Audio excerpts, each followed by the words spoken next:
노비에게 빠진 주인 아가씨.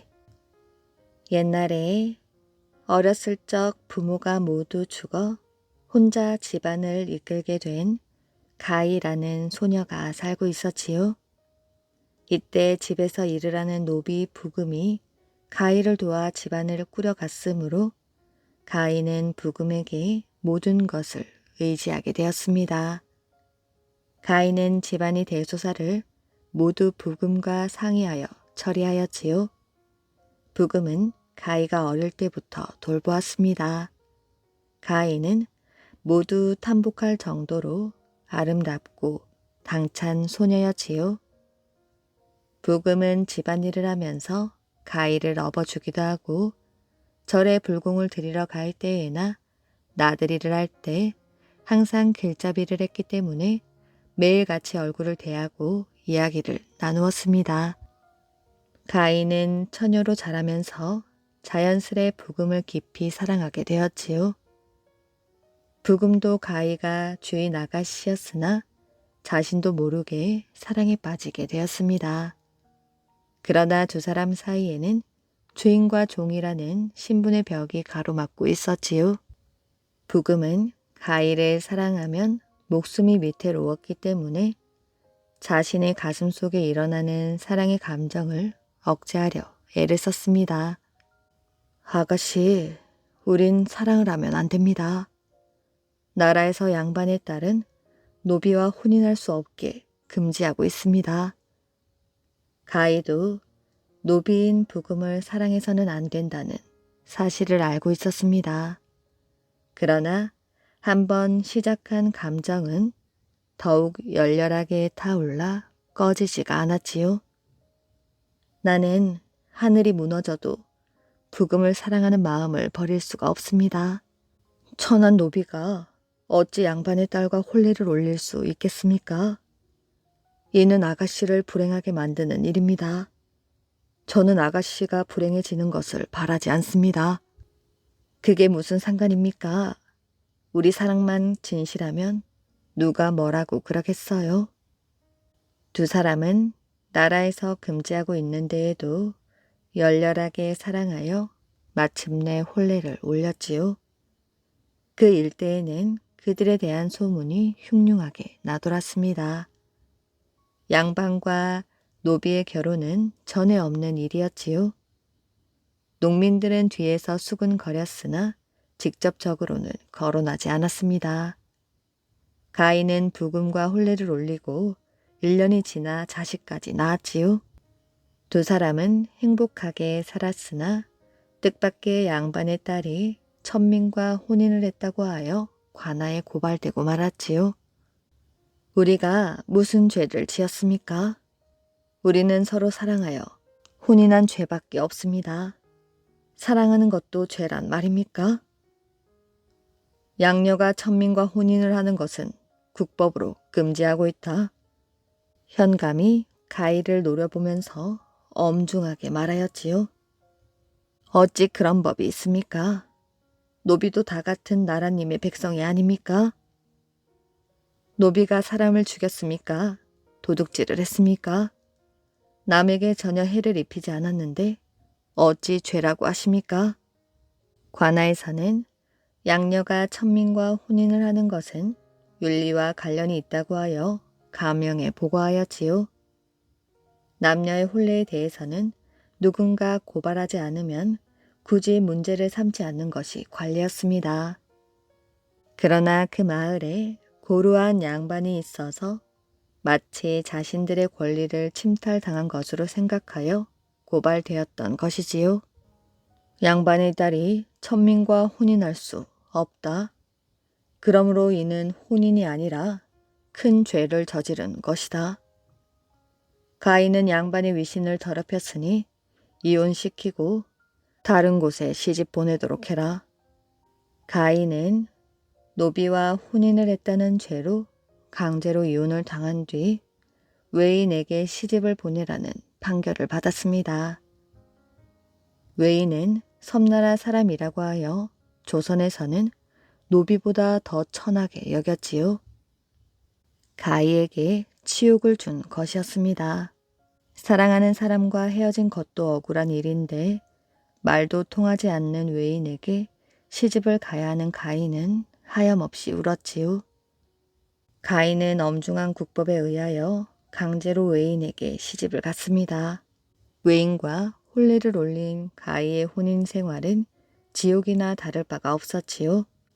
외인도 아이까지 낳은 가희가 탐탁할 리 없었습니다.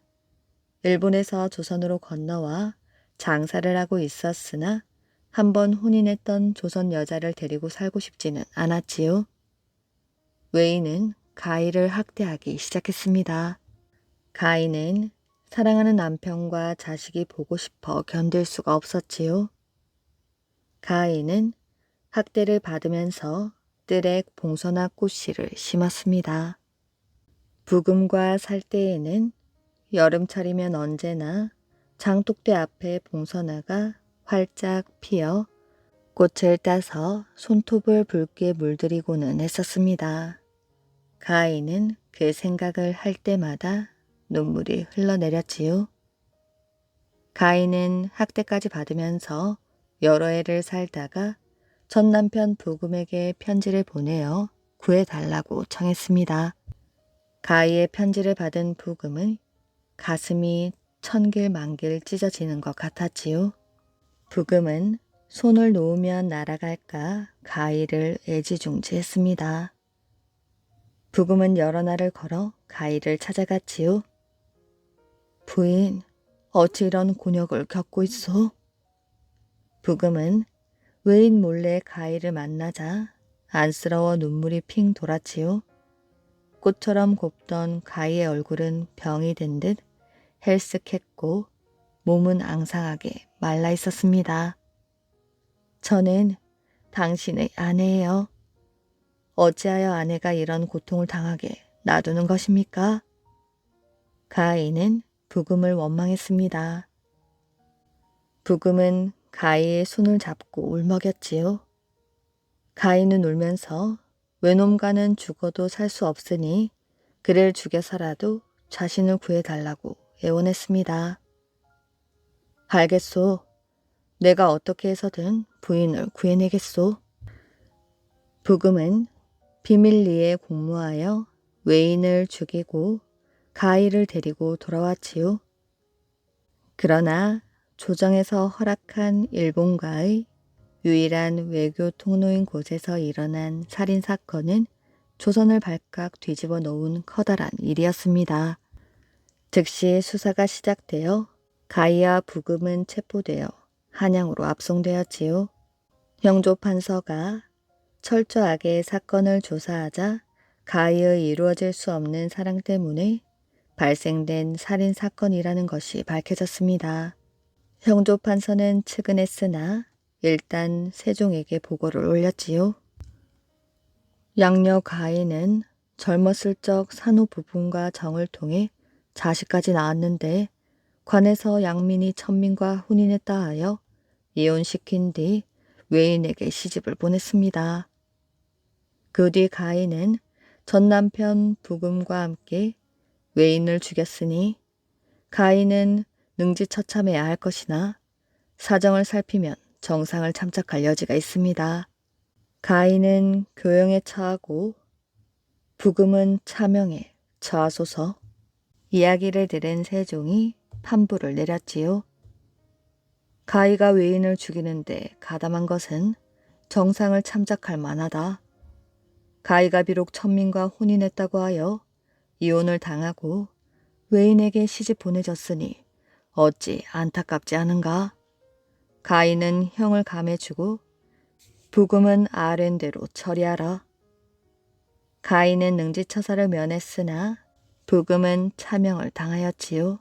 세종은 가희를 측은하게 생각하여 감해주었으나 가희 자신은 교수형을 당하고 남편 부금이 차명을 당해 형장의 이슬로 사라지는 것을 보아야 했습니다. 가희는 자신도 교수형을 당할 처지에 놓여 있었으나 부금이 참수를 당하면 시체를 안장한 뒤에 교수형을 시켜달라고 관찰사에게 청하였지요. 관찰사는 가희의 처지를 딱하게 여기어 가희가 부금의 시체를 안장하는 것을 허락했습니다. 가희는 옥에서 나와 부금을 안장할 준비를 마쳤지요. 이제 우리는 죽게 되나 보오. 죽는 것을 두려워하지 마십시오. 죽어서도 우리는 같이 있을 것입니다. 옥에 갇혀있던 부금을 면회하자 부금이 슬픔에 잠겨 말하였습니다. 가희는 부금의 손을 잡고 눈물을 흘렸지요. 미안하오. 나 때문에 부인마저 목숨을 잃게 될 줄 몰랐소. 아닙니다. 저는 당신이 저를 사랑해 준 것을 꿈에서도 잊지 않겠습니다. 가희와 부금은 손을 잡고 하염없이 울었습니다. 이내 부금의 사형을 집행하는 날이 다가왔지요. 가희는 숨이 턱하고 막혔습니다. 가슴이 답답하여 울음조차 나오지 않았지요. 가희는 부금을 산 자락에 묻었습니다. 포졸들이 그녀가 도망치지 않도록 따라다니면서 감시하였지요. 내 죽은 뒤에 그 사람과 함께 묻어주시오. 가희는 옥사쟁이에게 비녀를 뽑아주며 부탁했습니다. 가희와 부금의 살인은 신분의 벽 때문에 일어난 안타까운 사건이었지요. 그 말을 주고 사라진 유령. 옛날 한 농부의 집에 양복 장이들이 묵으며 일을 하고 있었습니다. 그들은 여기저기 떠돌면서 일했는데 이곳에 머무르며 일을 하고 있었지요. 일을 하고 있을 때 어린 소녀가 우유를 들고 들어왔습니다. 양복장이들은 일손을 잠시 멈추고 가장 젊은 양복장이가 소녀에게 물었지요. 이 마을에 유령이 나온다는데 정말이야? 네, 토르 에페라는 유령인데 밤마다 교회에 있어요. 양복장이들은 소녀가 아무렇지 않게 말하자 놀리고 싶은 생각이 들었습니다. 그곳에 가서 그 유령을 데리고 오지 않겠니? 네가 그래줄 수 있다면 좋은 옷을 만들어주마. 좋아요. 내가 가서 유령을 데려올게요. 소녀는 벌떡 일어나 나갔지요. 양복장이들은 당황하여 소녀를 말리려고 했으나 소녀는 이미 가버렸습니다. 소녀는 가족들 몰래 교회로 성큼성큼 걸어갔지요. 밤에 교회를 찾는 사람이 아무도 없었습니다. 안은 깜깜했고 소녀는 손으로 벽을 더듬으며 앞으로 나아갔습니다. 벽 한쪽에서 검은 물체가 웅크리고 있었지요. 당신이 토레 에페 유령이군요. 당신을 보고 싶어하는 사람들이 있어요. 같이 가도 되겠지요? 유령은 아무 대꾸도 없었습니다. 소녀는 긍정의 대답이라 생각하고 유령을 업고 그곳을 나왔습니다.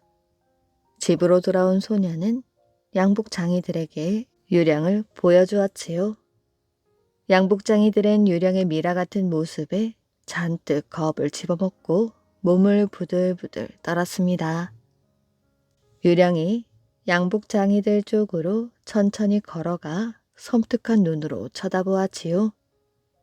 그들은 무서워 정신을 잃을 것만 같았습니다.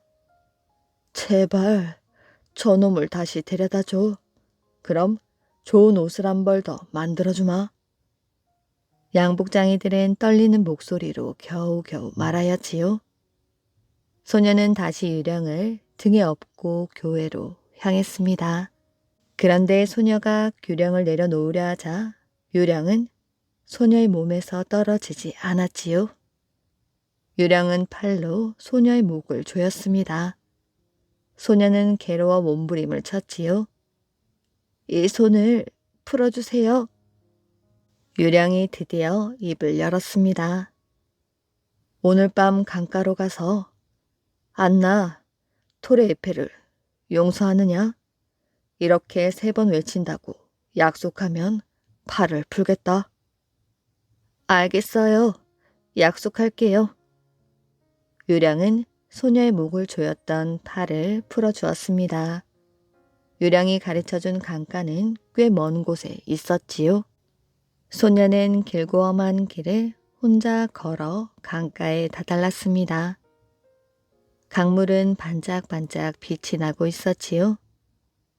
소녀는 조용한 강가에 서서 약속대로 3번 외쳤습니다. 한나, 토르 에펠을 용서하느냐?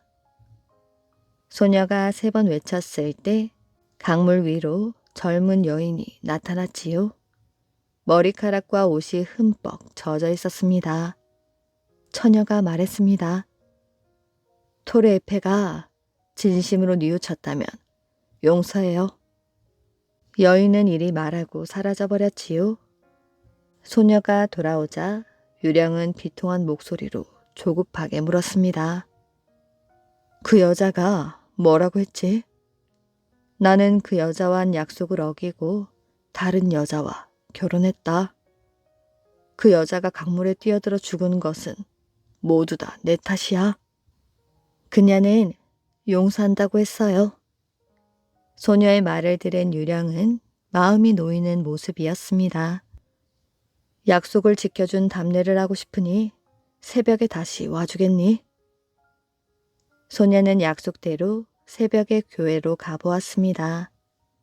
유령이 앉았던 자리에 유령은 없고 금화가 가득 든 통나무가 있었지요.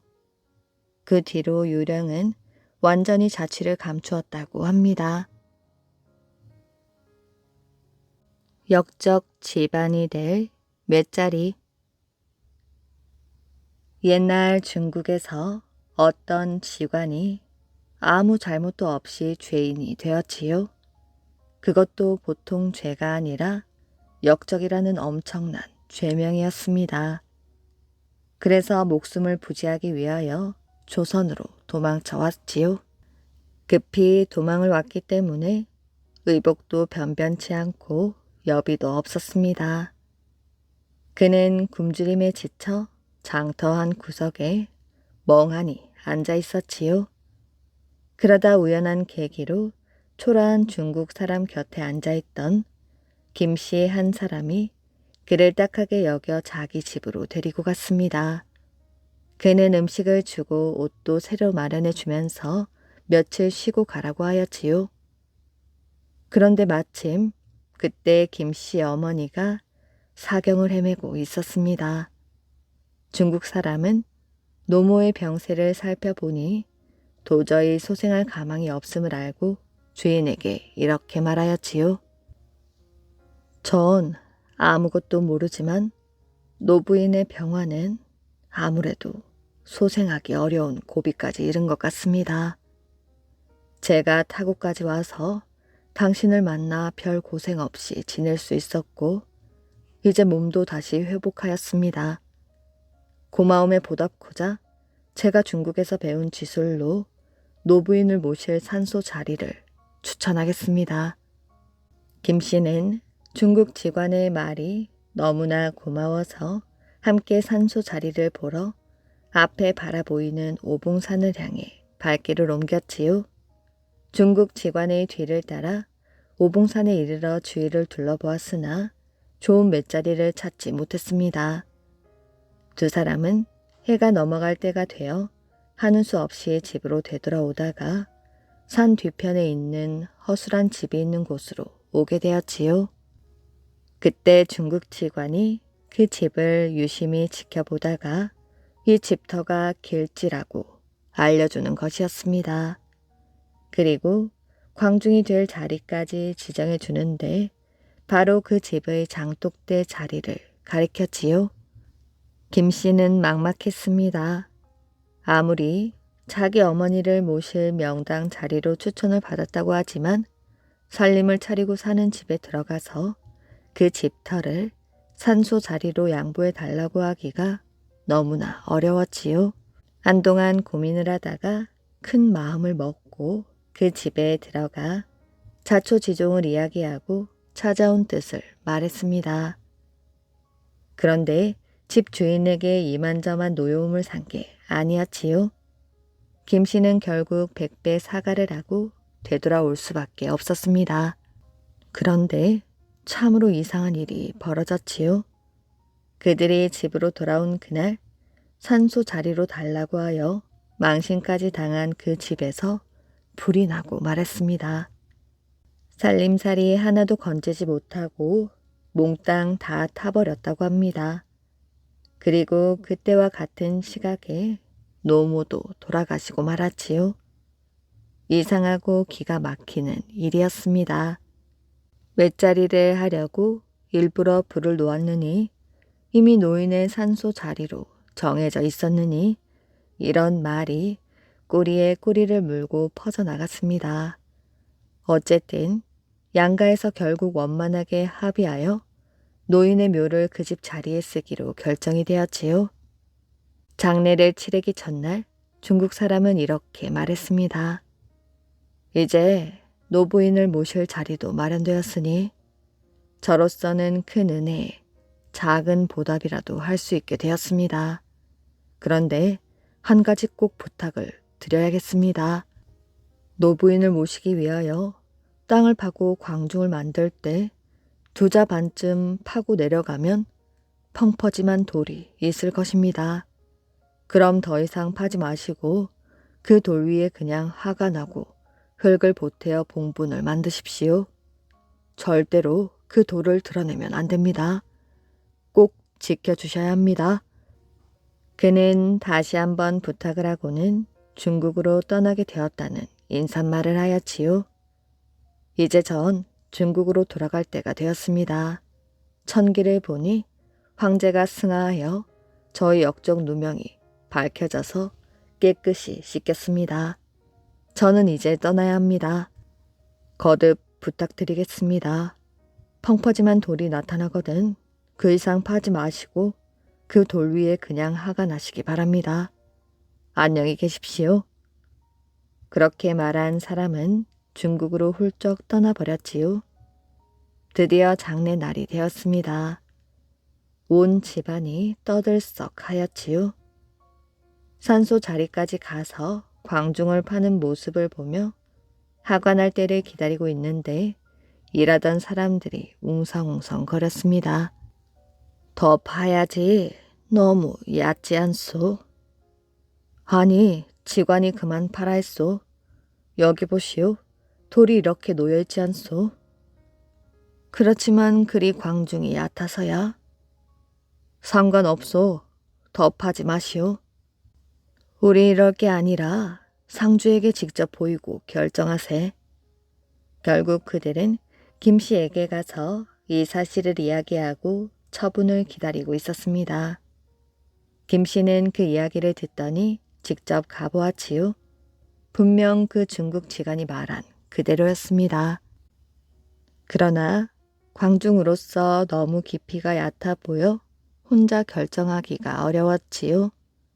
그래서 일단 작업을 중단시키고 가족회의를 열기 위하여 산소 가까운 곳에 대기 중인 상위 앞으로 가서 이야기를 나누었습니다.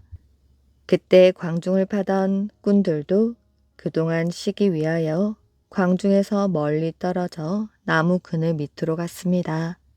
다만 김씨네 상주 막내 아들만이 홀로 지키고 있었지요. 원래 광중을 파게 되면 반드시 누군가 지키고 있게 마련이었습니다. 혼자 지키고 있던 막내는 펑퍼짐한 돌을 내려다보고 있었지요.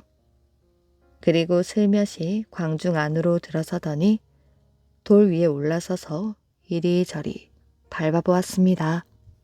그런데 돌이 이상하게도 기우뚱거리고 있었지요. 무심코 그는 한쪽 끝을 들어올리고는 그 밑을 내려다보았습니다. 그런데 구들장 같은 돌 한쪽을 들어올리면서 내려다보는 순간 악 하고 놀라면서 돌을 놓아버렸지요. 그 순간 무엇인가 둔탁한 소리를 내며 부서지는 것 같았습니다. 막내가 너무 놀라 들었던 돌을 놓는 순간 무엇인가 부러진 것이었지요. 당황한 그는 넓적한 돌을 다시 제자리에 맞추었습니다. 막내는 놀란 가슴을 어루만지면서 눈을 지그시 감은 채 좀 전에 펼쳐졌던 광경을 떠올렸지요. 돌 밑에는 돌로 된 옥동자가 5개 앉아 있었고 그들을 향하여 그들보다 조금 더 큰 옥동자가 서 있었습니다. 흡사 옥동자 5에게 무엇인가 일러주고 있는 듯한 느낌이었지요. 막내는 다시 돌 위에서 이 구석 저 구석을 밟아보았습니다. 그런데 또 놀라운 일이 벌어졌지요. 돌을 들기 전까지는 기우뚱거리던 넓적한 돌이 이젠 조금도 흔들리지 않고 제자리에 꼭 맞는 듯이 꼼짝도 하지 않았습니다. 그제야 아까 무엇인가 부러지는 듯한 소리는 바로 5개의 옥동자 옆에 서 있던 옥동자가 부러지면서 난 소리임을 알 수 있었지요. 그 옥동자가 부러지기 전에는 넓은 돌이 키에 받쳐 기우뚱거렸던 것입니다. 이때 가족회의는 중국 직원의 말에 따르기로 하고 돌 위에 그냥 화가 나기로 결정하였지요. 산소가 다 치산되고 나서도 막내는 그러한 광경이 너무나 무서워 아무에게도 이야기하지 못하였습니다. 한편 중국으로 돌아간 지사는 집에 도착하자마자 조선에서 있었던 일을 자세하게 아버지에게 알렸지요. 그러자 지사의 아버지는 그를 꾸중하는 것이었습니다. 너는 너의 목숨을 아껴주고 구해준 조선 땅의 김씨 댁을 은혜로 갚기는커녕 역적의 집안으로 인도하였으니 그럴 수가 있느냐? 어서 되돌아가 산소를 옮기도록 해라. 그게 무슨 말씀이십니까? 가장 좋은 길지를 추천하여 은혜를 갚았다고 생각되는데요. 너는 아직 멀었구나. 그 자리는 5 정승을 거느리고 역적 모의를 하는 또 하나의 옥동자가 있느니라. 그가 바로 그 집안을 역적 집안으로 만들 후손이니라. 중국 지사는 그 길로 다시 조선으로 건너와 김씨 댁을 찾아갔지요. 뜻하지 않게 쥐간을 다시 만난 김씨 댁에서는 이만저만 반가운 일이 아니었습니다. 그 쥐간은 집에 들어서자마자 자기가 잡아준 산소를 다른 곳으로 옮기자고 제의하면서 서둘렀지요. 그래서 문중이 모여 회의를 하게 되었습니다. 그때 김씨 막내 아들도 한 자리에 있었지요. 쥐관의 말을 듣고 막내 아들이 이젠 더 이상 그날의 비밀을 숨길 수 없는 일이라고 생각했습니다. 숨겨서는 절대로 안 되겠다는 생각에 여러 사람들, 즉 집안 식구와 중국 지간 앞에서 장례식 날 광중에서 목격한 일을 차근차근 이야기하였지요. 자초지종을 들은 지관은 그제야 무릎을 탁 치면서 안도의 한숨을 내쉬었습니다. 그럼 되었소. 그 부러진 것이 바로 5 옥동자 앞에 서 있던 역적 옥동자가 틀림없소. 그럼 이제 역적은 사라지고 그 대신 정승이, 그것도 6 정승이 나올 것입니다. 그 정말로 김씨 집안에는 6 정승이 계속 쏟아져 나왔다는 것이었습니다.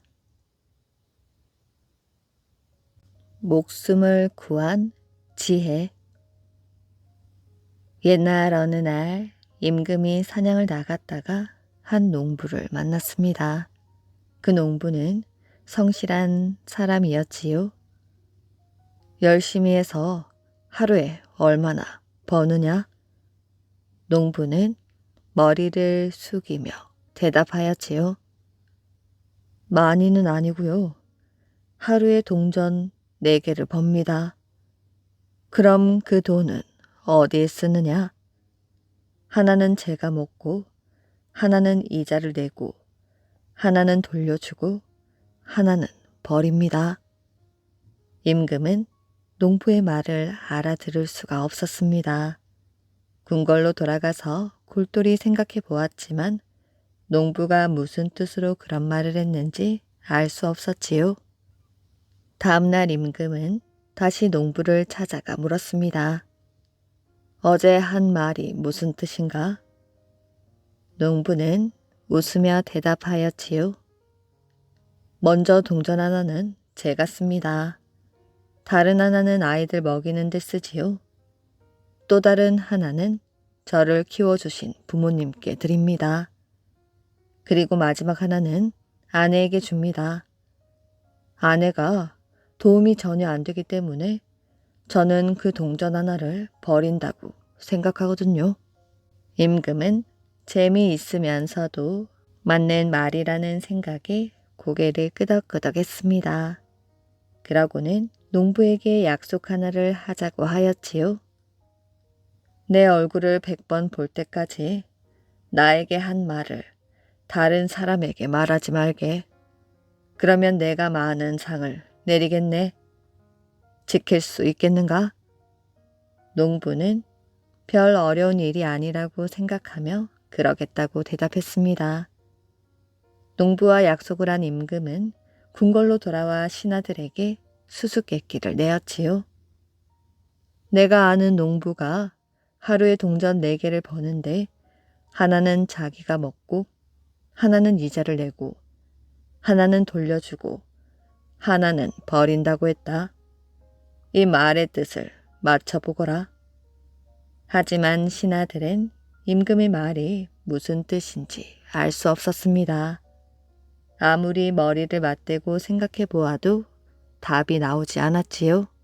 그때 한 신하가 나서며 말했습니다.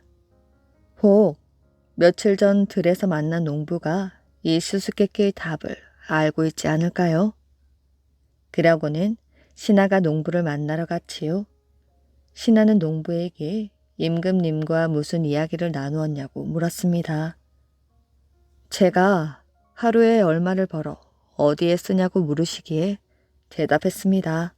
신하는 옳았구나 하며 농부에게 뭐라고 대답했냐며 다그쳤지요. 안 됩니다. 임금님의 얼굴을 100번 보기 전에는 그 이야기를 누구에게도 하지 않기로 약속했습니다. 농부의 말에 신하는 깊은 한숨을 쉬었습니다. 그러다 무슨 생각이 떠올랐는지 갑자기 주머니를 뒤지기 시작하였지요. 자, 여기 금화 100개가 있네. 이 금화를 모두 줄 테니 무슨 말을 했는지 말해보게. 하지만 농부는 금화 100개를 하나하나 살피기만 할 뿐 돈은 가져가지 않았습니다. 돈은 필요 없습니다. 하지만 임금님과 한 약속을 지킨 것이나 다름없으니 대답하지요. 농부의 말에 신하는 고개를 갸우뚱거리며 농부가 하는 말에 귀를 기울였습니다. 농부는 임금님과 나눈 이야기를 하나도 빠짐없이 신하에게 들려주었지요.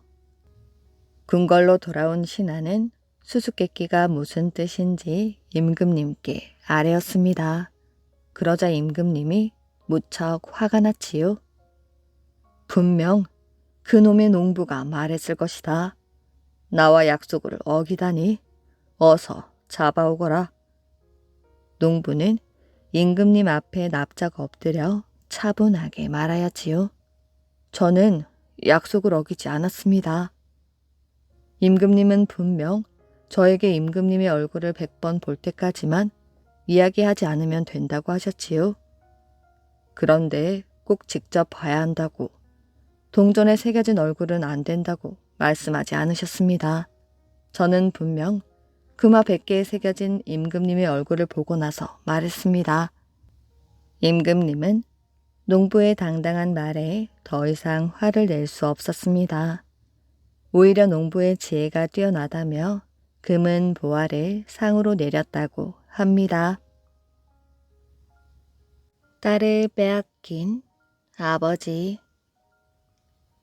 아주 오랜 옛날 오래된 이야기를 좋아하는 부자가 살고 있었습니다. 그에게는 외동딸이 있었는데 시집갈 나이가 되어 사윗감을 고르기 시작하였지요. 그래서 부자는 결혼 조건을 내세웠습니다. 옛날 이야기를 장시간 하는 사람을 사위로 삼겠다. 그의 제안에 수많은 사람들이 소문을 듣고 모여들어 시험을 했는데 하나같이 얘기가 길지 못해 불합격을 당하였지요. 이때 교활하고 남을 잘 속이는 자가 주인 영감을 찾아와 말했습니다. 제가 옛날 이야기에 능합니다. 너무 길어 끝이 없는데 시험 삼아 한번 들어보시겠습니까? 그러자 주인 영감이 눈을 반짝이며 말하였지요. 이것으로 사윗감을 고르려 한다. 그럼 시작해 보아라. 영감님께서 이야기가 끝나지 않고 여러 날이 되어도 괜찮겠습니까? 그건 걱정하지 말게. 길면 길수록 좋네. 그 교활한 놈이 이야기를 시작하였지요. 먼 옛날 많은 중국 사람들이 말을 타고 쳐들어왔는데 100만 정병이 그들을 막지 못했습니다. 그때 조정에서 이를 막을 사람으로 모씨 성을 가진 사람이 청거되었지요. 모 대신은 조정 대신들에게 이렇게 말했습니다. 오늘 계획은 여러 대가 지난 자손을 구해 병정을 삼아서 막겠습니다. 그러자 조정 대신들이 물었지요. 왜 그런 사람이 필요한 겁니까? 이에 모 대신은 이렇게 말했습니다. 옛날 황제가 충우를 정벌했을 때 여러 마리의 쥐떼가 적의 활주를 끊어 승리하였지요. 황제가 쥐들에게 공운으로 상갑에 명했습니다. 고려가 홍건적을 칠 때에도 평양의 쥐들이 적의 활주를 끊는 바람에 적이 섬멸되었지요. 이런 공운으로 사당을 지어 지금까지 제사를 지내고 있습니다. 이렇게 말한 모 대신은 쥐 한 마리를 대장을 명한 다음 경문을 팔도 쥐들에게 알리고 속히 약속한 기일에 모이라고 했습니다. 이윽고 기약한 날에 여러 쥐가 함께 모인 자리에서 대장 쥐가 명을 내렸지요. 여러 쥐들은 차례로 점호한 다음 단상에서 부르는 영을 듣거라. 대장쥐의 명이 떨어지자 뒤에 있던 쥐가 앞에 가는 쥐의 꼬리를 물고 나아가 일제히 응했습니다.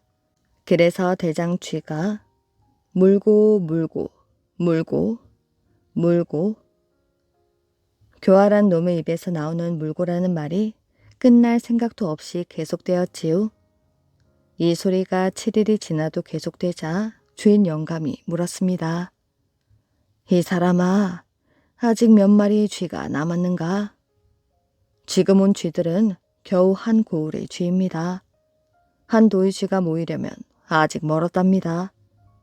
더구나 8도의 쥐들이 모두 이곳으로 오려면 아직 멀었지요. 길기는 길다. 하지만 똑같은 말이기 때문에 별로 재미가 없구나. 영감님, 이야기 끝에는 기가 막힌 이야기가 있습니다. 그렇지만 아직 쥐들이 모두 도착하지 않았습니다. 이놈이 멈추지 않고 계속하자 주인 영감은 긴 이야기로 인정하면서 말하였지요. 이제 그만 그치거라.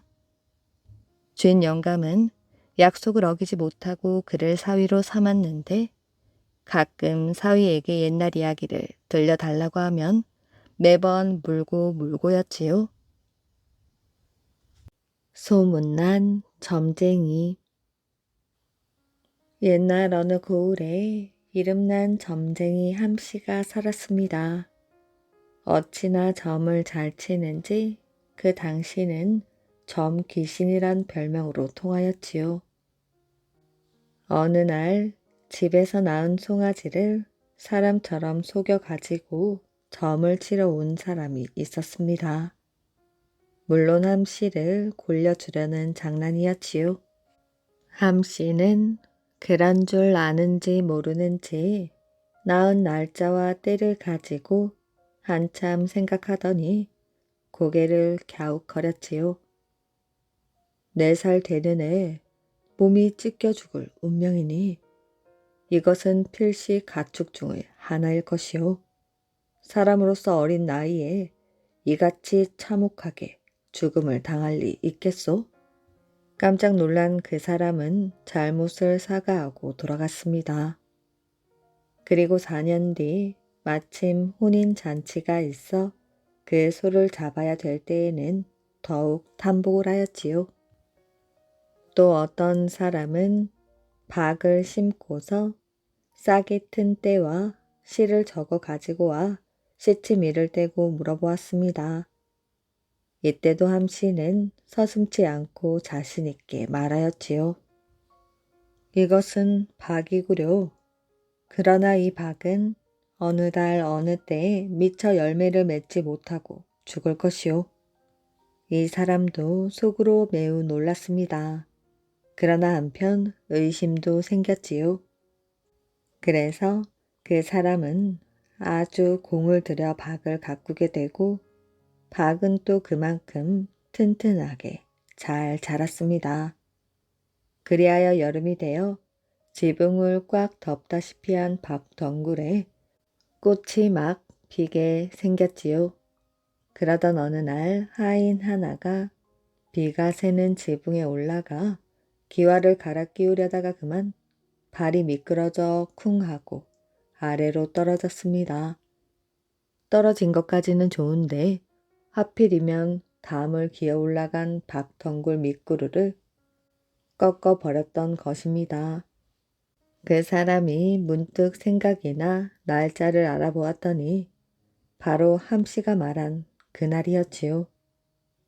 함씨는 이양복이 어렸을 때 그 장래를 예언한 것으로도 유명하지만 또 한 가지 신기한 일이 있었습니다. 그가 경상도 안동 땅에 갔을 때 그곳 조씨 선비가 과거 점을 치러 왔지요. 함씨는 과거에는 합격하지만 가는 도중 자칫 호랑이에게 해를 입게 될 것이오. 하고 점괘를 알려주었지요. 조선비는 무서워하면서도 길을 서둘러 떠났습니다. 그러다 어느 날 밤 깊은 산 중에 도둑을 만났지요. 꼼짝 못하고 결박을 당한 조선비는 노자와 옷을 모두 빼앗긴 후 죽게 될 상황까지 놓였습니다. 도둑이 칼을 번쩍 들었지요. 이미 죽음을 각오한 조선비는 저도 모르게 한숨을 내쉬었습니다. 조아무개 여기서 억울하게 죽게 되었구나. 그러자 도둑이 갑자기 칼을 던지며 말하였어요. 조진사댁 서방님이 아니십니까? 하면서 서둘러 오라를 푼 후 그 앞에 꿇어 앉아 머리를 조아렸지요. 알고 보니 도둑은 조선빈의 집에서 대대로 일하던 하인의 아들이었습니다. 어려서부터 망나니로 지내다가 집을 뛰쳐나간 뒤 산 도둑이 되었다는 것이지요. 도둑은 그래도 주인의 은혜를 잊지 않고 조선비를 살렸을 뿐 아니라 스스로 그 죄를 뉘우치게 되었습니다. 그런데 신통한 것은 호랑이가 그 도둑의 별명이었던 것이지요. 그러니 조선비가 서울 과거에 급제한 것도 함씨의 점이 맞았다고 볼 수 있습니다. 당나귀알 사시오. 어떤 고을에 진작질한 사람이 새 성주로 부임한 뒤부터 마을 사람들은 하루도 편할 날이 없었습니다. 마을 사람들은 성주에게 농사지은 곡식들을 대부분 공납으로 바쳐야만 했고 그 밖에도 요리조리 뜯어가는 판을 견뎌낼 수가 없었지요. 진작지가 성주로 온 이듬해 가을철이었습니다. 그 해에도 마을 사람들은 곡식을 공납으로 모조리 빼앗기고 겨울 동안 어떻게 살아가야 할지 모이기만 하면 걱정들을 하고 있었지요. 그러나 그 가운데 유백이라는 농민은 다른 사람과는 달리 걱정이라고는 없이 늘 웃는 낯으로 태평하게 지냈습니다. 유백은 장정 가운데에서도 누구보다 기운이 세었고 말도 잘하였고 지혜와 수단이 많았으며 밭농사 또한 잘 지었습니다. 그리고 밭농사 가운데에서도 수박과 참외 같은 작물은 그를 따라갈 사람이 없을 만큼 잘 지어서 사람들을 놀라게 했습니다. 그런데 그의 날씨가 어찌나 변덕스러웠던지 마을 농민들은 참외와 수박 농사에 하나같이 실패를 보았습니다. 유백 또한 실패를 보게 되었지요. 여름에는 참외가 열리지 않고 가을도 늦 가을에 주렁주렁 매달리기 시작했던 것입니다. 자네가 참외 농사를 잘 짓는다고 뽐내서는 안 될 것세. 하지만 유백은 조금도 걱정하는 기색 없이 태어나였답니다. 염려들 마시오. 길고 짧은 건 대봐야 알지. 이 다음에 봅시다. 이윽고 추수철이 되었어요. 그런데 유백은 참외밭에 무슨 미련이 남았는지 시들어 빠진 덩굴을 헤집으며 참외밭 고랑을 어슬렁거리고 있었습니다.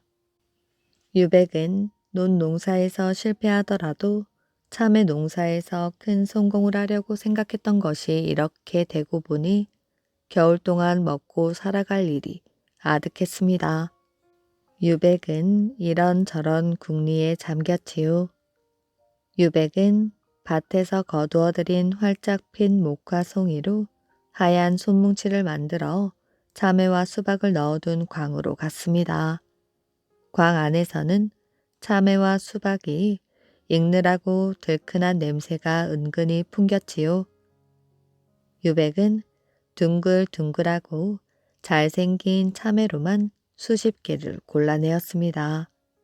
그리고 참외 몸뚱이에 참기름을 칠한 뒤 하얀 새솜으로 참외 몽뚱이가 보이지 않도록 얌전하게 싸서 괴짝에 차곡차곡 쟁여 넣었습니다. 아니 여보, 그까짓 개똥 참외는 괴짝에 짊어지고 나가 뭘 하려고요? 엉뚱한 짓도 잘 하셔요. 유백이 진작지가 사는 마을에 들어섰을 때에는 어둑어둑한 저녁이었습니다. 유백은 진작진의 집 사랑방을 지나가면서 큰 소리로 외쳤지요. 당나귀 알 사시오. 당나귀 알. 때마침 진작진은 저녁상을 물리고 사랑방에 앉아 있었는데 이상한 장사치의 소리에 귀가 솔깃해졌습니다. 진작진은 하인에게 당나귀 알 장수를 불러오라고 명령하였지요. 내 평생 처음 듣는 것이로구나. 당나귀가 알을 낳는 짐승인가? 예, 소인의 집에서는 당나귀를 키우는데 당나귀가 알을 낳습니다. 그래? 그럼 어디 보자. 예, 그런데 먼저 성주님께 여쭐 말씀이 있습니다. 다름 아니라 이 당나귀 알은 대낮에 햇빛을 보여서도 안 되고 밤에도 밝은 불빛 아래에서 보아서는 안 됩니다. 그러면 당나귀 알이 부화되더라도 장님 당나귀가 되지요. 그래서 어둑어둑한 데에서 보셔야 합니다. 유백은 시치미를 떼고 이렇게 속여 넘겼습니다. 유백은 하얀 솜으로 싼 당나귀 알 한 개를 가만히 끄집어내어 진작지에게 보였습니다. 진작지는 당나귀 알을 받아가지고 요리조리 만져보다가 어찌 당나귀 알에서 기름 냄새가 나는 것이야? 하고 의심스럽다는 듯이 물었습니다. 예, 당나귀 알이 거의 부화할 때가 되면 참기름 냄새를 풍깁니다. 어떤 놈은 참외처럼 들큼한 냄새도 나지요. 그놈은 암 당나귀입니다. 참외처럼 들큰한 냄새도 나는구나. 그래, 이거 한 알에 얼마씩이냐? 한 알에 10단냥씩 받았습니다마는 성주님께서 사신다면 12냥씩만 주십시오. 사흘만 지나면 훌륭한 당나귀 새끼들이 나올 알들입니다. 12냥? 너무 비싸군. 그저 한 알에 10냥씩에 팔고 가거라. 진작지는 거의 강압적으로 명령하였습니다. 유백은 돈을 받아 가지고 나오면서 몇 가지 주의할 것까지 알려주었지요. 당나귀 알은 절대로 집에서는 부화되는 게 아니니 집에 둘 생각은 말고 오늘 밤에라도 당장 사람 사는 집과 떨어진 산 골짜기나 산 기슭에 묻어도 돼. 너무 얕게 묻지도 말고 너무 깊게 묻지도 말 것. 이렇게 묻어두면 2, 3일이면 알이 깨는데 반드시 밤중에 가서 먼 발치에서 보다가 알에서 깨어나오면 쫓아가서 잡아와야 한다고 주의를 주고 당나귀 알 값을 받아 가지고 돌아왔습니다. 성주는 큰 횡재를 했다고 생각했습니다. 당나귀를 서울로 올려보내면 한 마리에 적어도 20냥은 문제없이 받을 것을 생각하니 흐뭇해졌지요. 성주 진작지는 그날 밤 당장 당나귀 알을 남 모르게 소나무 숲이 무성한 산 기슭에 가지런히 묻어두었습니다. 하루가 지난 다음 날 진작지는 혼자서 당나귀 알을 묻은 뒷산으로 올라갔지요. 과연 당나귀 알을 묻은 자리에서 당나귀 새끼들이 우물거리며 오락가락하는 모양이 어렴풋이 보였습니다. 들큼하고 고소한 냄새를 맡은 삼 짐승들이 먹을 것이 생긴 줄 알고 모여들어 발로 헤치고 코로 막고 주둥이로 핥고하는 걸 진작지는 당나귀 알에서 깨어나온 새끼들인 줄 알았던 것이지요. 진작지는 당나귀 새끼들을 붙들고 싶은 마음에 부하들과 군노들을 깨워 당나귀 새끼를 붙들어 오라고 산으로 올려보냈습니다. 그러나 당나귀 새끼는 한 마리도 없고 짐승들은 모두 사람의 발소리에 놀라서 도망을 가버렸지요. 날이 밝은 뒤 부하 하나가 솜으로 싼 당나귀 알 하나를 가지고 와 말하였습니다. 성주님, 이거 그놈한테 크게 속았습니다. 이건 당나귀 알이 아니라 개똥 참외입니다. 내가 속았구나. 그놈을 당장 잡아들여라. 그러나 그게 그리 만만한 일이 아니었어요. 아무리 성주의 명령이지만 밤에 나타나 잠깐 동안에 팔아버리고 간 당나귀 알 장수놈이 어느 마을에 사는지 또 이름이 무엇인지도 알 수 없으니 쉽사리 잡아들일 수가 없었습니다. 한편 유백은 돈 짐을 지고 돌아오면서 사람들에게 돈을 나누어 주어 겨울 한철 굶주리는 집이 없게 해야겠다고 생각했습니다. 마을에 돌아온 유백은 즉시 돈을 이웃 사람들에게 모두 나누어 주었지요. 며칠 뒤 마을에서는 갑자기 걱정거리가 생겼습니다. 성주 진작지가 당나귀 알 장수를 잡으라고 명령을 내려 포졸들이 참외 농사를 지은 사람들을 붙들어 간다는 소문이 들렸기 때문이지요. 염려들 마시오. 잡혀도 나 혼자 잡혀갈 테이니 포졸들에게 잡혀가면 죽을 것이니 어디로 피하라고 마을 사람들이 말했습니다. 아니나 다를까 성주의 명령을 받은 포졸들이 방망이를 들고 마을로 들이닥쳤지요. 참외 농사를 지은 놈들은 빨리빨리 나와. 여보시오. 죄 없는 사람들에게 무슨 문초요. 내가 당나귀 알 장사를 했소. 유백은 포졸 앞으로 뛰어나갔습니다. 이윽고 유백은 포졸들에게 묶여 성 안으로 끌려가 옥에 갇혔지요. 옥 안에는 당나귀 알 장수의 혐의를 받고 여러 마을에서 잡혀온 사람들이 가득 차 있었습니다. 성주는 직접 유백을 불러다가 문초를 하였습니다. 성주님, 용서해 주십시오. 성주님께서 주신 돈을 괴짝에 넣어지고 가다가 그날 밤 강을 건너면서 그만 나룻배가 뒤집혀 괴짝이 깊은 물속에 빠져버리고 말았습니다. 지금이라도 그 강에 뛰어 들어가면 고스란히 건져낼 수 있습니다. 무엇이 어째? 이 죽일 놈. 네 말은 콩으로 메주를 쓴다고 해도 이제는 믿지 못하겠다.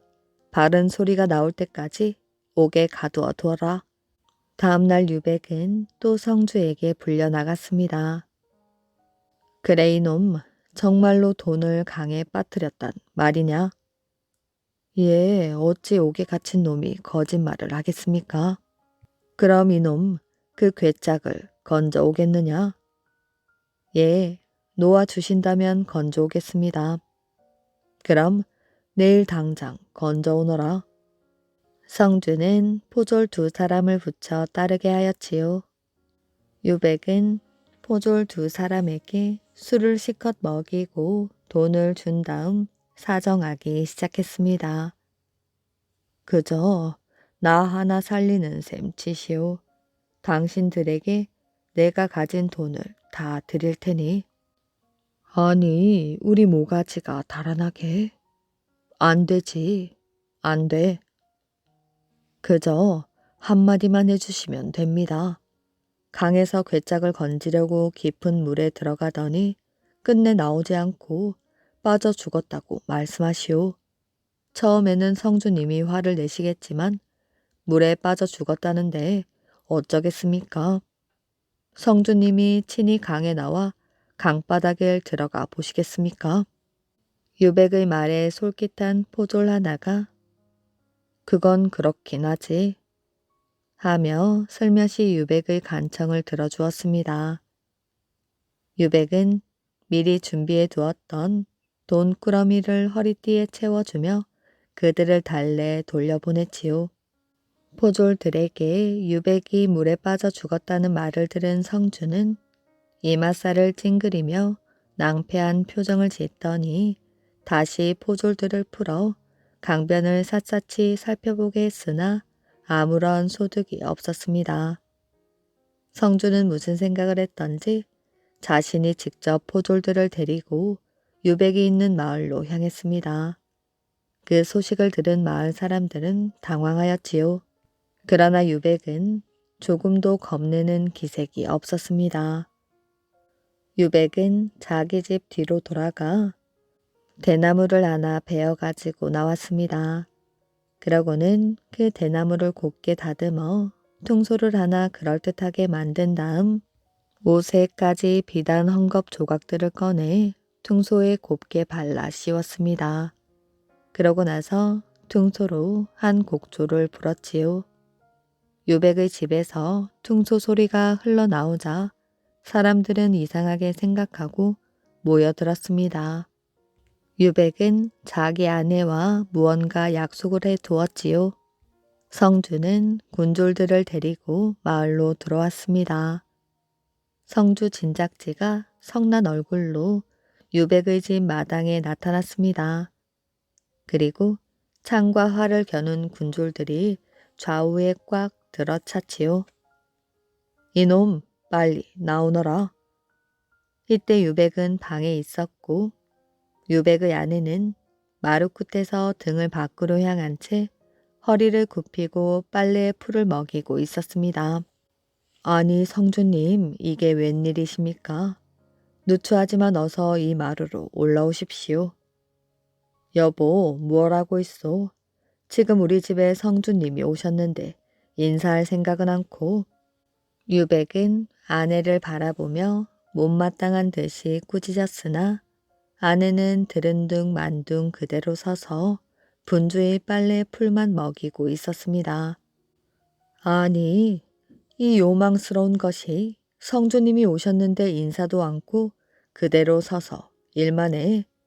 이런 것은 당장 죽여 없애야 해. 유백이 성을 왈칵 내며 발길로 아내의 앞가슴을 찼습니다. 그러자 유백의 아내는 벌떡 마당으로 나자빠지며 아이고 하고 비명을 지르면서 입에서 새빨간 피를 토하며 금방 숨이 넘어가 버렸습니다. 유백이 당황해하며 말하였지요. 아이고, 아내가 정말로 죽었나 보다. 이 일을 어찌할꼬? 유백은 방으로 들어가 무엇인가 긴 보퉁이 하나를 가지고 나왔습니다. 유백을 잡으러 들이닥친 진작지와 군졸들은 갑자기 유백의 아내가 피를 토하고 목숨이 끊어지는 광경을 보자 정신들이 얼떨떨하여 우두커니 서 있기만 하였지요. 이윽고 긴 보퉁이 속에서 오색 비단으로 싼 퉁소 하나가 나왔습니다. 유백은 이 퉁소를 두 손으로 높이 들어 3번 절을 하였지요. 그러고 나서 허둥지둥 퉁소를 가지고 마당으로 내려와 죽어 낮아빠진 아내의 입과 눈과 귀에 대고 한 곡조 늘어지게 불었습니다. 이윽고 피를 토하고 죽어있던 유백의 아내가 긴 숨을 후하고 내쉬며 감았던 눈을 스르르 뜨더니 슬그머니 일어나 성주에게 공손히 절을 하고는 방으로 들어갔습니다. 진작지는 놀라기도 하고 불같은 욕심이 버럭 치밀어 올랐지요. 그 퉁소는 웬 퉁소냐? 예, 저희 집에 대대로 내려오는 가보이옵니다. 가보, 그 퉁소를 나에게 내놓지 못하겠느냐? 이 퉁소는 안 됩니다. 이놈, 네가 그동안 저지른 죄를 모르겠느냐?